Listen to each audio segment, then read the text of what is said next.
যে সারা পশ্চিম বাংলার কালো মাথার ঢল ধর্মতলায় আছড়ে পড়বে। পশ্চিম বাংলার তো কারোর বাবা কেলে সম্পত্তি নয়, কারোর পৈতৃক সম্পত্তি নয়। আমরা যেখানে খুশি আমরা সভা করতে পারি।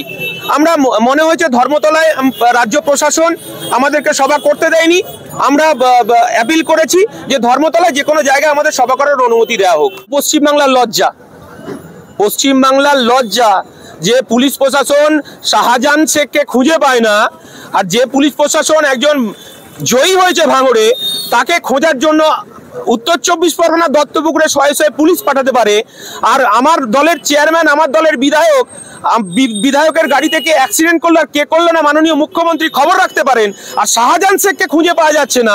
এটা আমাদের পশ্চিমবাংলার লজ্জা। যত তাড়াতাড়ি মুখ্যমন্ত্রী এই পশ্চিমবঙ্গ থেকে ক্ষমতা থেকে সরানো যাবে ততই পশ্চিমবঙ্গের মমতা বন্দ্যোপাধ্যায় ভয় পেয়েছে এবং মমতা বন্দ্যোপাধ্যায়ের প্রশাসন ভয় পেয়েছে যে তাদের যে মানে গোয়েন্দা বিভাগ যে রিপোর্ট মুখ্যমন্ত্রীকে দিয়েছেন যে সারা পশ্চিম বাংলার কালো মাথার ঢল ধর্মতলায় আছড়ে পড়বে। মমতা বন্দ্যোপাধ্যায়ের প্রশাসন, পুলিশ প্রশাসন ভয় পেয়েছে বলে আইএসএফকে সেখানে সভা করতে দেয়নি। আমরা মহামান্য কলকাতা হাইকোর্টের দ্বারস্থ হয়েছি। মহামান্য কলকাতা হাইকোর্টের এখনো কপি আমাদের হাতে এসে পৌঁছায়নি এবং আমাদের কাছে মহামান্য কলকাতা হাইকোর্ট যে নির্দেশ দেবেন, যেভাবে নির্দেশ দেবেন, আমরা আইনের পথে সংবিধান মেপেই আমরা সেইভাবেই আমরা কাজ করব। কালকে আমরা শুনলাম যে হাইকোর্ট থেকে রায় দিয়েছেন যে নিয়ম শৃঙ্খলা কিছু মেনে কিছু লোকজন খুন করে এটা রুলিংয়ের মধ্যে থেকে সভা করতে হবে। আমরা তো বারবার বললাম মহামান্য কলকাতা হাইকোর্ট আমাদের আইএসএফকে যেভাবে নির্দেশ দেবে সেইভাবে আমরা সেই নির্দেশকে মাথা পেতে নেব, কারণ আমরা এই মহামান্য কলকাতা হাইকোর্ট আমাদেরকে সভা করতে দেয়নি, আর মহামান্য কলকাতা হাইকোর্ট এই তৃণমূল সরকারকে মমতা বন্দ্যোপাধ্যায়ের গালে থাপ্পড় মেরেছে। আপনারা ভিক্টোরিয়া হাউসের সামনে সর্বপ্রথম সভা করছেন, এর আগে 21শে জুলাই হতো তৃণমূলের একমাত্র সভা, তারপরে দেখলাম বিজেপির অমিত শাহজি সভা করে গেলেন, আপনারা সভা করবেন, সেই জায়গায় কত মানুষের সমাগম? পশ্চিমবাংলার তো কারোর বাবা কেলে সম্পত্তি নয়, কারোর পৈতৃক সম্পত্তি নয়। আমরা যেখানে খুশি আমরা সভা করতে পারি। আমরা মনে হয়েছে ধর্মতলায় রাজ্য প্রশাসন আমাদেরকে সভা করতে দেয়নি, আমরা অ্যাপিল করেছি যে ধর্মতলায় যে কোনো জায়গায় আমাদের সভা করার অনুমতি দেওয়া হোক। কত মানুষ সময় হতে পারে? আমরা বারবার বলছি মহামান্য কলকাতা হাইকোর্ট আমাদেরকে যেভাবে নির্দেশ দেবে আমরা সেইভাবেই জমায়েত করব। আমরা দেখতে পাচ্ছি যে বিভিন্ন জায়গায় শাসক দল যেখানে সেখানে যখন তখন মিটিং করতে পারে। আপনি দেখেছেন রাজভবনে অভিষেক বন্দ্যোপাধ্যায় দিল্লি ধর্ণা গিয়েছিল, যে জায়গা থেকে পুলিশের তাড়া খেয়ে এসে সে লোক আসার আগেই 140 ধারার মধ্যে সভা করলেন, অথচ বিরোধীরা কোনো জায়গায় মিটিং মিছিল করতে হলে তার কোর্টে ছুটতে হয়। পশ্চিমবাংলায় গণতন্ত্রকে মমতা বন্দ্যোপাধ্যায় সরকার হত্যা করেছে। পশ্চিমবাংলায় গণতন্ত্র বলে কিছু নেই। এই মমতা বন্দ্যোপাধ্যায় ক্ষমতার আসার আগে বলেছিলেন যে সব হাতে কাজ চাই, সব পেটে ভাত চাই, আর দলতন্ত্র নয় গণতন্ত্র। যে মুখ্যমন্ত্রী বিধানসভা ভাঙচুর করেন বিরোধী থাকাকালীন, তার কাছে পশ্চিমবাংলার আর কি গণতন্ত্রের আশা করা যায়? আমরা দেখলাম যে 22শে জানুয়ারি রাম মন্দির উদ্বোধন করবেন প্রধানমন্ত্রী নরেন্দ্র মোদী, সেই জায়গায় দেখলাম যে আমাদের রাজ্যের মুখ্যমন্ত্রী বলছেন যে সম্প্রীতির সভা করবেন 22 তারিখ। কি বলবেন? আমরা বলছি যে ধর্ম বিষয়টা একটা ধর্মীয় ভাবাবেগ। আমরা ধর্মের সঙ্গে কেন রাজনীতিকে মিশাবো? ধর্মের সঙ্গে রাজনীতিকে মিশাতে যাব কেন আমরা রাজনৈতিক নেতারা? একজন মুখ্যমন্ত্রী, একজন প্রধানমন্ত্রীর কাজ মন্দির মসজিদ নির্মাণ করা। আমরা তো সমস্ত ধর্মের ঊর্ধ্বে উঠেই আমাদেরকে কাজ করতে হবে। মানুষের অভাব অভিযোগ, মানুষের বেঁচে থাকার অধিকার, মানুষের সুরাহা, মানুষের সেবা করা আমাদের কাজ।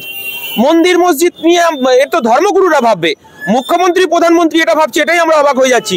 ভারতবর্ষের ধর্মকে ব্যবহার করে মানুষের মধ্যে বিভাজন তৈরি করছে মমতা বন্দ্যোপাধ্যায় এবং নরেন্দ্র মোদী। আমরা এর বিকল্প রাজনীতির জন্যই আমরা মঞ্চে এসেছি, আমরা রাজনীতির মঞ্চে এসেছি।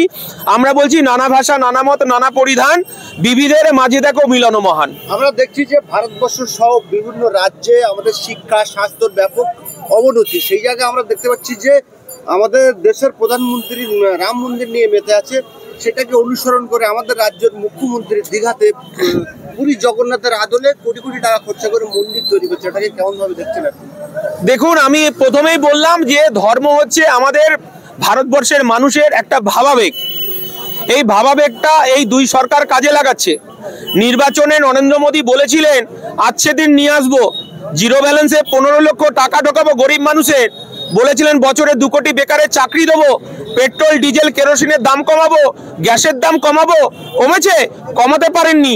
যখনই মানুষ বলছে যে 100 দিনের কাজের টাকা বন্ধ কেন, পেট্রোলের দাম 100 টাকা হলো কেন 50 টাকা থেকে 110 টাকা কেন হলো, আর গ্যাসের দাম 450 টাকা থেকে কেন 1200 টাকা হলো?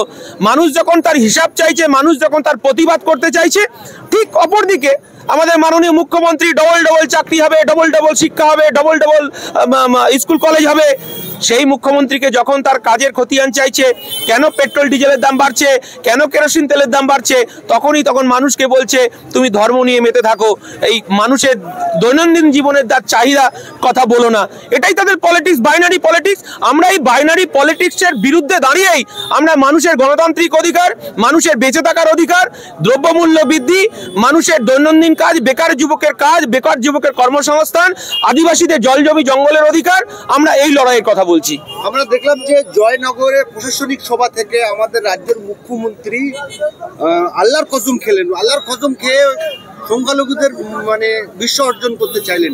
যে সংখ্যালঘুদেরকে আমাদের মুখ্যমন্ত্রী একসময় বলেছিল যে গরুর দুধ দেয় সে গরুর লাথি খেতে হয়, তাহলে কি ওনার কাছ থেকে সংখ্যালঘু সরে আসার উনি সম্ভাবনা করছেন?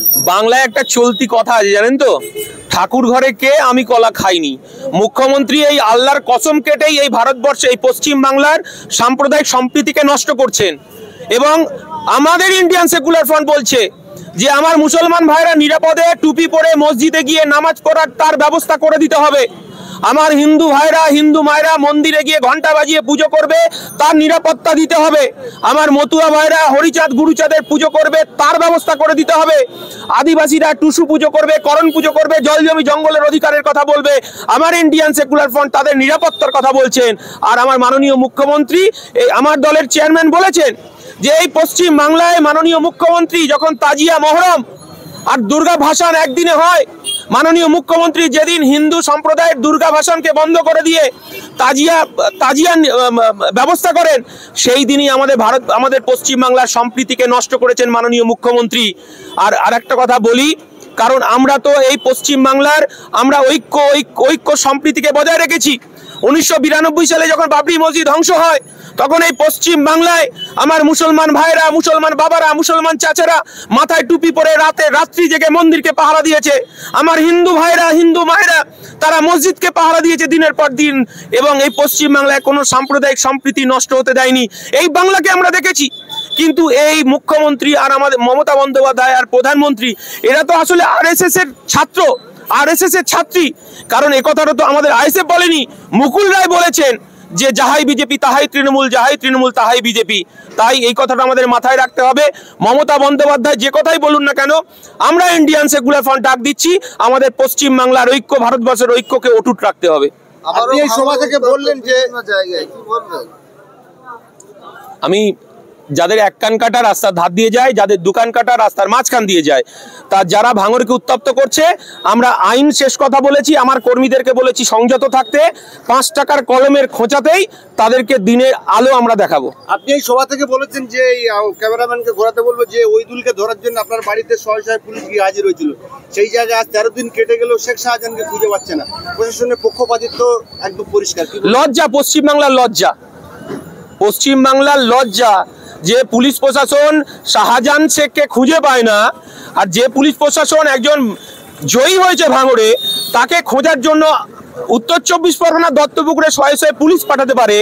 আর আমার দলের চেয়ারম্যান, আমার দলের বিধায়কের গাড়ি থেকে অ্যাক্সিডেন্ট করলো, আর কে করলো না মাননীয় মুখ্যমন্ত্রী খবর রাখতে পারেন, আর শাহজাহান শেখকে খুঁজে পাওয়া যাচ্ছে না। এটা আমাদের পশ্চিমবাংলার লজ্জা।